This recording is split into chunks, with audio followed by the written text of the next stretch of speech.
प्यारे बच्चों, आइए आज हम रचनात्मक बोध के अंतर्गत चित्र वर्णन के बारे में जानें।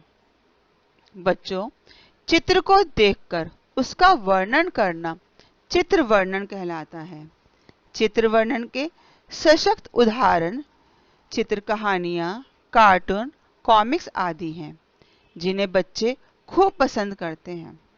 हो सकता है बड़े लोग उन्हें समझ ना पाएं, लेकिन बच्चे अपनी कल्पना शक्ति के बल पर उन चित्रों, कार्टूनों से अपनी नई दुनिया खड़ी कर लेते हैं। जैसे आपने बचपन में छोटा भीम, मोटू पतलू जैसे कई चित्रकथाएं पढ़ी होंगी। बच्चों, प्रत्येक व्यक्ति की अपनी कल्पना शक्ति है। सभी अपनी कल्पना शक्ति का प्रयोग करते हुए किसी भी विषय वस्तु के बारे में अलग अलग धारणा रख सकते हैं। कोई एक विषय वस्तु, कोई एक चीज उनके सामने अगर प्रस्तुत कर दी जाती है तो अपनी कल्पना शक्ति के आधार पर वो अलग अलग निष्कर्ष पर पहुंच सकते हैं।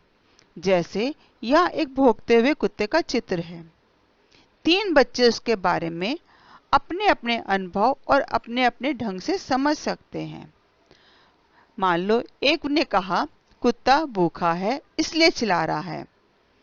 दूसरे ने कहा कुत्ता किसी व्यक्ति पर नाराज होकर भौंक रहा है, जबकि तीसरे बच्चे ने कहा उसने किसी दूसरे कुत्ते के भौंकने की आवाज सुनी है इसलिए भौंक रहा है।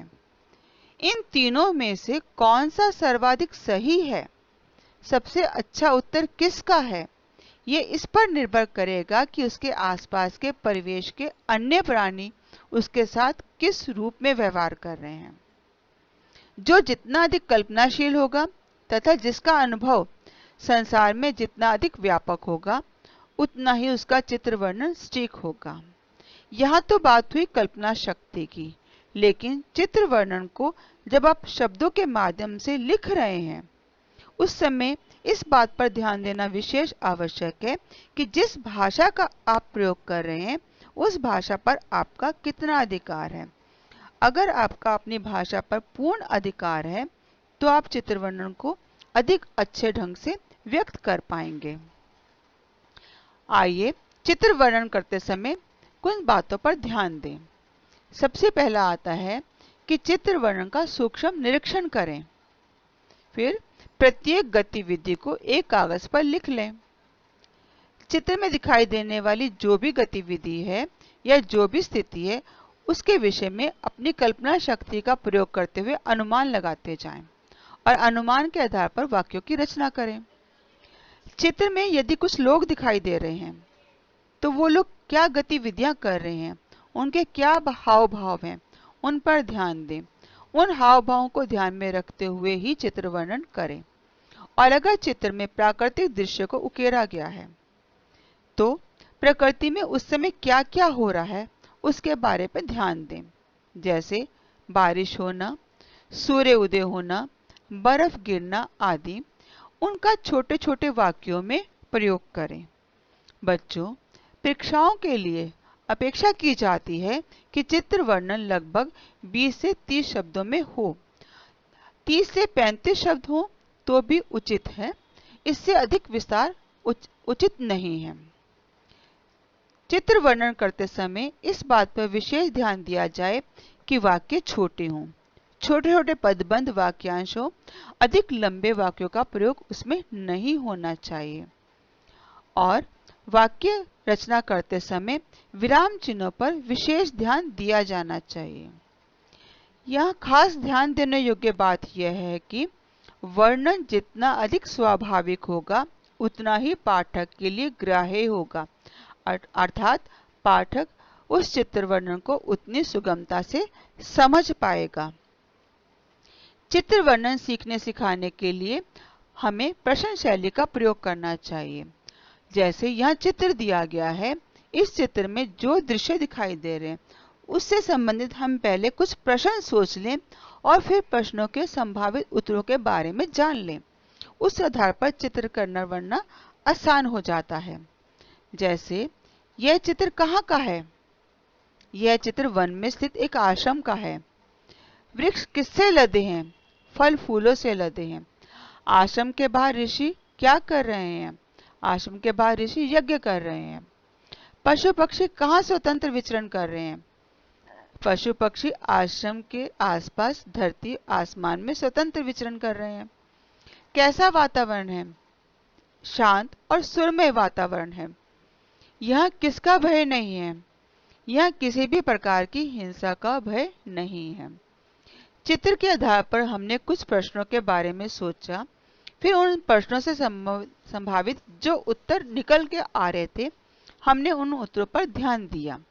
अब इस चित्र का वर्णन कुछ इस प्रकार बनेगा। यह चित्र एक आश्रम का है। चारों ओर हरियाली है। वृक्ष फल फूलों से लदे हुए हैं। पशु पक्षी आश्रम के आसपास स्वतंत्रता पूर्वक धरती और आसमान में विचरण कर रहे हैं। यहाँ के शांत और सुरमय वातावरण में किसी को किसी प्रकार की हिंसा का भय नहीं है। आइए एक और चित्र देखें।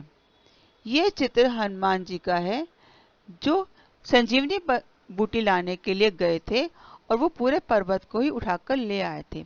इस दृश्य से आप अवगत ही हैं। अब इसके बारे में हम सोचना चाहें तो कल्पना शक्ति का प्रयोग करते हुए उसका वर्णन हम कुछ इस प्रकार करेंगे।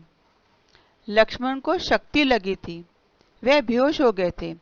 उनके प्राण बचाने के लिए हनुमान जी संजीवनी बूटी लेने हिमालय पर गए थे। वहां वे अन्य पौधों और संजीवनी बूटी में भेद न कर पाए, अतः पूरे पर्वत को ही लेकर चल दिए। इस चित्र में हनुमान जी उसी पर्वत को अपने बाएं हाथ में उठाकर ले जाते हुए दिखाई दे रहे हैं। आइए एक और चित्र जानें।